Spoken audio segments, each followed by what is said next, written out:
Insignificant though this bottle of compressed hydrogen gas looks, it marks the beginning of the world's largest and most powerful particle accelerator chain, culminating in CERN's spectacular Large Hadron Collider. Hydrogen atoms from this gas cylinder are fed at a precisely controlled rate into the source chamber of a linear accelerator, CERN's LINAC-2, where their electrons are stripped off to leave hydrogen nuclei. These are protons and have a positive charge, enabling them to be accelerated by an electric field.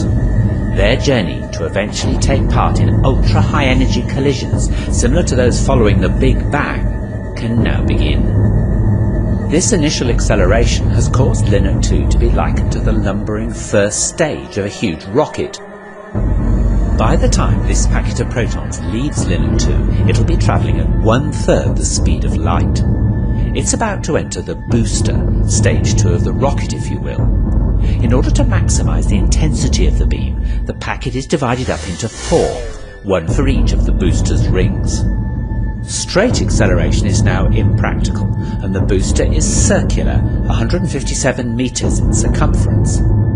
In order to accelerate the packets, they are repeatedly circulated, and the electric field is now pulsed, in the same way that you push a child on a swing each time they reach a certain point.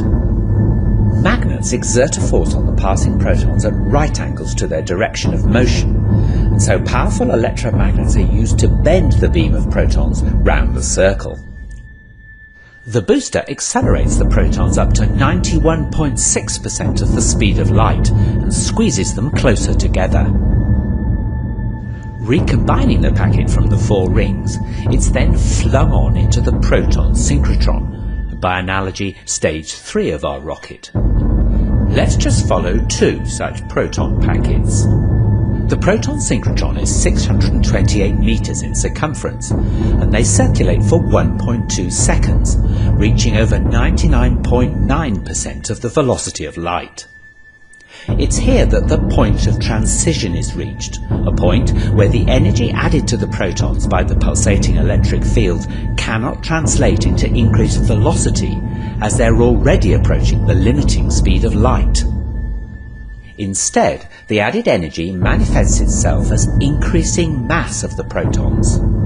In short, the protons can't go faster, so they get heavier. The microscopic kinetic energy of each proton is measured in units called electron volts, and now the energy of each proton has risen to 25 giga-electron volts, or GeV. The protons are now 25 times heavier than they are at rest. The packets of protons are now channeled into stage 4, the superproton synchrotron, a huge ring 7 kilometers in circumference, designed specifically to accept protons at this energy and increase it to 450 GeV. Soon, the packets of protons will be energized sufficiently to be launched into the orbit of the gigantic Large Hadron Collider, or LHC, which lies between the Jura Mountains and the Alps, and straddles both France and Switzerland. Lying deep underground, it has a circumference of 27 kilometers. There are 2 vacuum pipes within the LHC, containing proton beams travelling in opposite directions.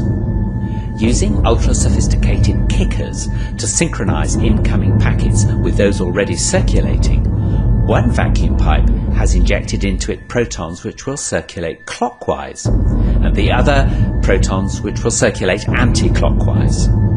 The counter-rotating beams cross over in the 4 detector caverns, where they can be made to collide. The energy of the collision is double that of the individual opposing protons, and it's the debris from these collisions that is tracked in the detectors. For half an hour, the SPS injects protons. Finally, there are 2,808 packets.